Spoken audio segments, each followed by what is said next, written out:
प्रतिरोध पाठ मालती जोशी द्वारा रचित है। उसके पूरे बदन पर जैसे छिपकलियां रेंग रही थी। नंदोई का लिजलिजा स्पर्श याद करके उसे उबकाई आ रही थी। उनकी काम लोलुप दृष्टि मानो अब तक उसका पीछा कर रही थी और वासना में स्नेह शब्द अब तक कानों में झनपना रहे थे। उस समय मन तो हुआ था कि एक तमाचा जड़ दे, पर रिश्ते आड़े आ गए, इसलिए सिर्फ धमकाकर छोड़ दिया। बदले में उन्होंने भी धमकी दे डाली थी, शिकायत करके तो देखो, इतना बदनाम कर दूंगा कि कहीं मुंह दिखाने लायक नहीं रहोगी। एक क्षण को मीरा सहम गई थी। अभी तो शादी को कुल जमा 6 महीने ही हुए हैं और वह कैसे दुष्चक्कर में फंस गई है। उसकी शादी के बाद ननद पहली बार सहपरिवार घर आई है। उन लोगों की खातिरदारी में उसने कोई कसर नहीं छोड़ी। सुबह शाम पकवान बना रही है। ननद को पानी का गिलास तक नहीं उठाने देती। अपनी अलमारी उसने दीदी के लिए खुली रख छोड़ी है, जो चाहे निकाले और पहने। बड़ी मिन्नतों से पाए उसके बच्चे पर पूरी माया ममता लुटा रही है। उसकी शैतानियों को नज़रअंदाज कर रही है, उसकी शरारतों को बख्श रही है। पर पता नहीं क्यों नंदोई के साथ वह सहज नहीं हो पाई। उसके अंतर्मन ने उसे सचेत कर दिया था कि इस आदमी की नज़र साफ नहीं है, इससे सावधान रहने की ज़रूरत है। शायद उसकी यही कोशिश उनके अहम को आहत कर गई थी। उनका पौरुष दर्प इस अवमानना से तिलमिला उठा था और शायद इस अपमान का बदला चुकाने के लिए ही वे मौके की तलाश में रहे हों। वह शाम के खाने की तैयारी में व्यस्त थी। दोपहर का खाना खाकर सुयश रोज की तरह दुकान चले गए थे। अम्मा जी बिटिया को लेकर सुनार के पास गई थी। महरी भी काम निपटा कर जा चुकी थी। उसी समय उन्होंने रसोई की चौखट पर खड़े होकर आवाज़ दी, क्यों, एक कप चाय मिल सकेगी क्या? उसका जी धक से रह गया। पहली बार उसे एहसास हुआ कि वह घर में बिल्कुल अकेली है। उसने हिम्मत जुटाकर कहा, आप बाहर चलकर बैठे, मैं वही ले आऊँगी। दरअसल उनके वहाँ खड़े रहने से उसे बहुत घबराहट हो रही थी। यहाँ पानी तो पी सकता हूँ या उसके लिए बाहर जाना पड़ेगा? उसने कोई जवाब नहीं दिया। चुपचाप एक गिलास भरा, ट्रे के एक सिरे पर उसे रखा और दूसरे सिरे से ट्रे पकड़कर उनके सामने कर दिया। मैं क्या अछूत हूँ जो इस तरह पानी दे रही हो? वे गुर्राई। मीरा फिर भी चुप रही और चाय की तैयारी में जुट गई। वह बात बढ़ाना नहीं चाहती थी। जीजा जी भी उसका मंतव्य समझ गए और चुपचाप बाहर जाकर बैठ गए। उसने बड़ी राहत महसूस की। चाय बनाकर वह धीरे से बैठक के कमरे में रखाई। उन्होंने अखबार से सिर उठाकर देखा। यह क्या, एक ही कप चाय बनाकर लाई हो? तुम्हारा कप कहाँ है? जी मैं शाम को चाय नहीं पीती। थोड़ा साथ तो दे सकती हो। चाय क्या कोई अकेले पीने की चीज़ है? जाओ एक कप और ले आओ, इसी से शेयर कर लेंगे। मुझे माफ़ कीजिए, रसोई में बहुत काम पड़ा है, कहकर वह जैसे ही जाने के लिए मुड़ी, उन्होंने उसका आंचल पकड़ लिया। जीजा जी, आप होश में तो हैं? उसने किसी तरह अपना आंचल छुड़ाते हुए कहा। होश में कहाँ हूँ, मेरे होश तुमने छीन लिए हैं। जीजा जी, आप घर के बड़े हैं, बड़ों की तरह व्यवहार कीजिए। बड़ा हूँ तो क्या, बूढ़ा तो नहीं हूँ। चाय का तो एक बहाना था, सोचता था उसके बहाने 5 मिनट मेरे पास बैठोगी, पर तुम तो जैसे मेरी छाया से भी दूर भाग रही हो। मेहमानों के साथ ऐसा व्यवहार किया जाता है? आप मेहमान हैं तो फिर मेहमान की मर्यादा में रहिए, नहीं तो क्या कर लोगी तुम? मुझे मजबूरन अम्मा जी से या इनसे शिकायत करनी पड़ेगी। और तुम्हारा वह मिट्टी का माधो मेरा क्या कर लेगा? मेरे सामने आंख उठाकर बात करने तक का तो उसमें ताब नहीं है। तुम शिकायत तो करके देखो, इतना बदनाम कर दूंगा कि कहीं मुंह दिखाने लायक नहीं रहोगी। आखिर बिगाड़ क्या लोगी तुम मेरा? इसके बाद मीरा वहाँ खड़ी नहीं रही। रसोई का दरवाज़ा बंद करके सीधे ऊपर अपने कमरे में चली गई और अंदर से दरवाज़ा बंद कर दिया। उसका तन मन अब भी घृणा से जल रहा था, हृदय भय से धड़क रहा था। इस व्यक्ति की खोटी नीयत को उसने शादी के मंडप में ही भांप लिया था। गरीब घर की लड़की थी मीरा, पर रूप राजरानी सा पाया था, इसलिए सुयश की माँ ने उसे बेटे के लिए मांग लिया था। मीरा के माँ बाप तो इस प्रस्ताव से ही धन्य हो गए थे। 2 बेटियों को ब्याह करके वे एकदम खोखले हो गए थे। 2 की चिंता और थी। ऐसे में यह प्रस्ताव तो एकदम वरदान ही था, जैसे बिना किसी दान दहेज के ऐसा घर वर जुटाने का तो वे सपना भी नहीं देख सकते थे।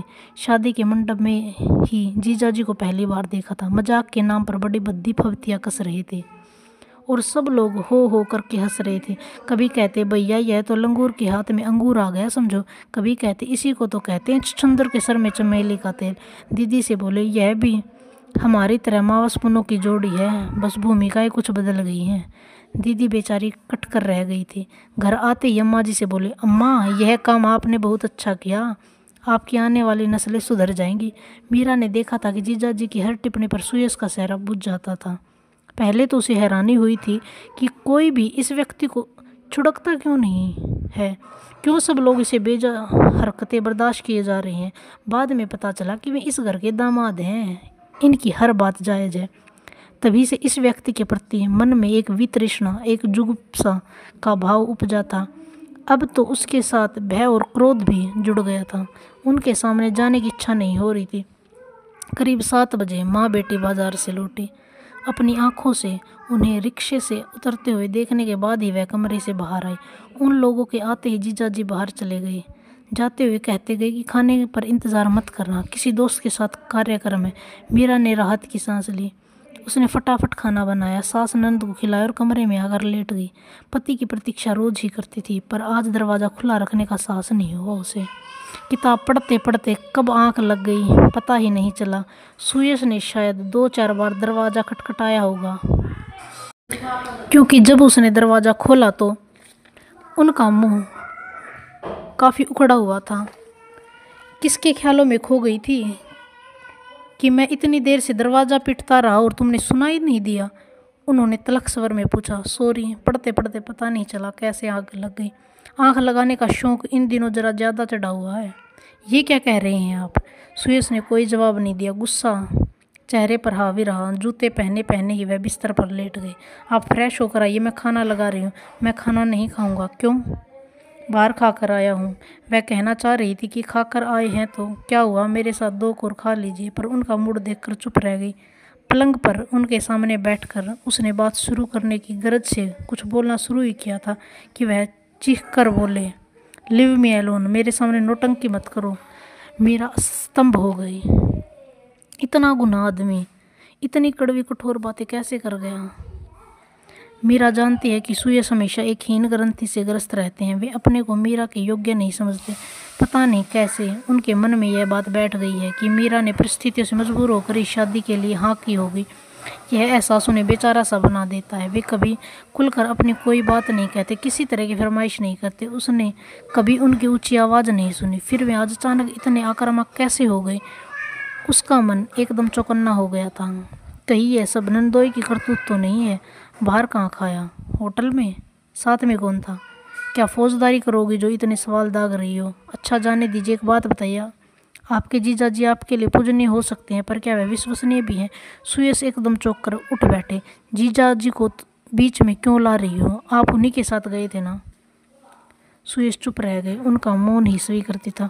उन्होंने मुझे धमकी दी थी, अगर मैंने उनकी शिकायत की तो वे मुझे बदनाम कर देंगे, लेकिन वे इतने कायर निकले कि उन्हें मेरी शिकायत करने तक भी सब्र नहीं हुआ। उन्होंने पहल करने में ही अपनी कुशलता समझी। मैं अभी आई। कहाँ जा रही हो? उस आदमी को उसकी औकात तो दिखा दूँ। वैसे यह काम आपको करना चाहिए था, पर जब आपको अपनी कुंठाएं सहलाने से ही फुर्सत नहीं है तो अपनी लड़ाई मुझे ही करनी होगी। सुनो, बेकार का तमाशा मत करो। और वे जो मेरा तमाशा बनाने पर तुले हुए हैं, मुझे बदनाम करने की धमकी दे रहे हैं और कह रहे हैं। वह दन नाती हुई सीढ़ियाँ उतर गई। मेहमानों का कमरा खाली था। अम्मा जी के कमरे में बैठक जमी हुई थी। अम्मा अपने बड़े से पलंग पर बैठकर छालियाँ कतर रही थी। लालन को गोद में लेकर बिटिया रानी पास ही बैठी थी। जमाई राजा पान चबाते हुए सामने कुर्सी पर बैठे थे। वे अपनी लफाजी झाड़ रहे थे और माँ बेटी तन्मयता से उन्हें सुन रही थी। अम्मा, आपने बड़ी गलती की, बस गोरा रंग देखा और रिझ गई। अरे पहले कुलशील देखती, फिर लड़की घर में लाती। ये छोटे घरों की लड़कियाँ रासलीला रचाने में बड़ी माहिर होती हैं। वो तो आपके आशीर्वाद से मैं बच गया, वरना मैं तो ठगी गई बेटा। हीरा समझकर कांच उठा लाई, मुझे क्या पता था। अम्मा बोलते बोलते एकाएक रुक गई। उन्होंने दरवाजे पर खड़ी मीरा को देखा। कुछ देर को कमरे में सन्नाटा छा गया। सबकी नजरें अपनी ओर उठती देखकर मीरा मंथर गति से कमरे में चली आई और सास के पलंग के पास आ खड़ी हुई। ये किसकी रासलीला का वर्णन हो रहा है जीजाजी? जरा हम भी तो सुनकर देखें। उसने स्पष्ट देखा कि सास और ननद ने घृणा से मुंह फेर लिया और जीजाजी भी अपनी कुर्सी पर बैठे कसमसा रहे हैं। आपने बताया नहीं जीजाजी, किस रासलीला का बखान हो रहा था? सब तुम्हारी तरह बेशरम नहीं होते, समझी?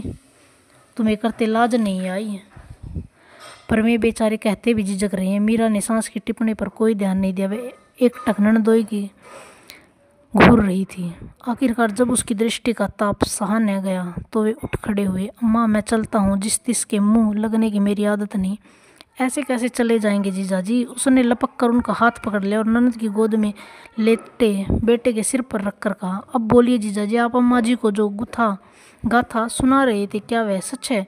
जीजाजी के माथे पर पसीना छलका है। पिछले 3-4 दिनों से वे जिस स्पर्श के लिए ललायित थे, वह आज वज्र की तरह कठोर और अग्नि की तरह दहक रहा था। मीरा की मुट्ठी में पड़ा उनका हाथ मानो नागपाश में जकड़ गया था। झूठ बोलना बहुत सरल होता है जीजाजी, पर सच बोलने के लिए हिम्मत की ज़रूरत होती है, और वह आप में नहीं है। मैं क्या तुमसे डरता हूँ? तो बोलिए ना। खबरदार। छाया अचानक इतनी जोर से दहाड़ी कि सभी चौंक पड़े। बेटे के सिर पर रखा पति का हाथ उसने इतनी जोर से झटक दिया कि वे और मीरा दोनों गिरते गिरते बचे। खबरदार जो मेरे बेटे की झूठी कसम खाई, उसने फुफकारते हुए कहा। यह बच्चा मैंने सेंत मेत में नहीं पाया है। सैकड़ों देवी देवताओं की चौखट पर माथा रगड़ा, तब कही यह मेरी गोद में आया है। इसे मैं तुम्हारी काली करतूतों पर बलि नहीं चढ़ने दूँ। क्या बक रही हो? तुम्हारा दिमाग तो ठीक है। वे घुर्राए। मुझे आंखें मत दिखाओ, मैं कोई गलत नहीं कह रही हूँ। अपने घर को तो नरक बना ही दिया है, अब यहाँ भी गंदगी फैला रहे हो। तुमने क्या समझा कि तुम्हारी बावज की तरह दुनिया की हर औरत इतनी कमज़ोर है? चुप कर बिट्टी। अम्मा बोली। नहीं अम्मा, मैं अब चुप नहीं रहूँगी। मैं अब तक होठ सीकर खून के घूंट पीती रही हूँ, पर अब पानी सर से ऊपर हो गया है। जानती हो, मेरा देवर 6 महीने के लिए विलायत गया तो इन्होंने उसकी बहू को पटा लिया। अभी दूसरों का बखान कर रहे हैं। भूल गए कि मेरे घर में मेरी आंखों के सामने रासलीला रचाते रहे हैं। उससे जी नहीं भरा तो अब मेरे भाई के घर में सेंध लगाने चले आए, पर मैं अपने जीते जी यह नहीं होने दूंगी। ध्यान रखना अम्मा, अपनी बेटी को समझा लीजिए, वरना बहुत बुरा होगा। अम्मा जी ने एकदम हाथ ही जोड़ लिए। जमाई जी, आपके हाथ जोड़ती हूँ, आप कृपा करके इस समय यहाँ से चले जाइए। हमने आपके पैर पूजे हैं, ऐसा न हो कि हम लोगों में से कोई बेअदबी हो जाए। अम्मा ठीक कह रही है। सुयश पता नहीं कहाँ से एकदम प्रकट हो गए थे। आप बाइज्जत यहाँ से चले जाएं, इसी में आपकी भलाई। अच्छा, तो अब चींटी के भी पर निकल आए हैं। ठीक है, अपनी गली में तो कुत्ता भी शेर होता है, लेकिन यह अपमान मैं भूलूंगा नहीं। याद रखना। आप यह भी याद रखिएगा कि आपकी लड़ाई मुझसे है, मेरी बहन से नहीं।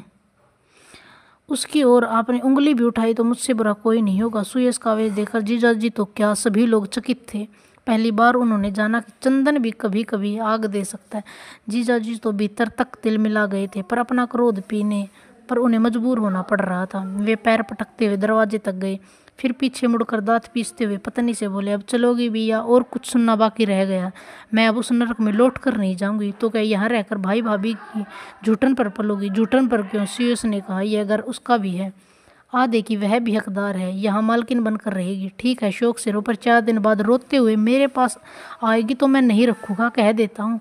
उनके जाते ही कमरे में एक भीषण सन्नाटा छा गया। केवल मेहमानों के कमरे से सामान के उठापटक की आवाज़ आती रही। घटनाक्रम को देखकर मीरा तो जैसे पत्थर ही हो गई थी। उसकी बात तो हाशिए पर चली गई थी और एक नई समस्या सामने खड़ी हो गई थी। छाया एकाएक ज्वालामुखी की तरह फट पड़ी थी। वर्षों से संचित आक्रोश बाहर निकल पड़ा था और उस आवेश में पता नहीं कितना कुछ बह गया था। उसे अब लौटाया नहीं जा सकता। थोड़ी देर बाद सदर दरवाजे की आवाज़ आई। इस घर का परम आदरणीय अतिथि अनादरित होकर जा चुका था। उस असहनीय नीरवता को मीरा ने ही तोड़ा।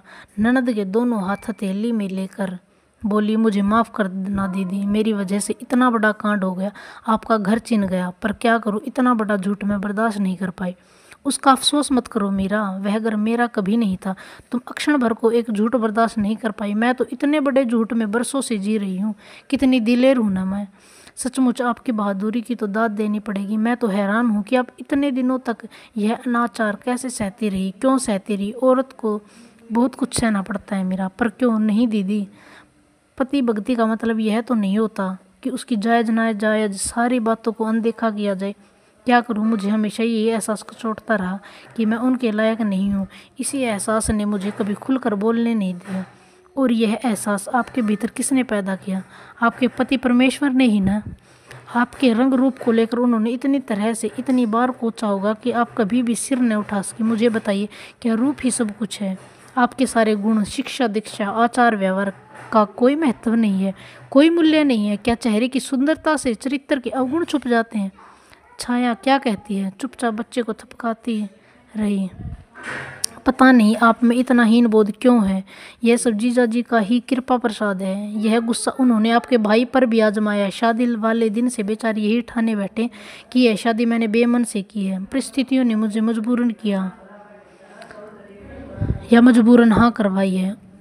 उन्हें आश्वस्त करते करते मैं थक गई हूँ, पर वहम का तो कोई इलाज नहीं होता।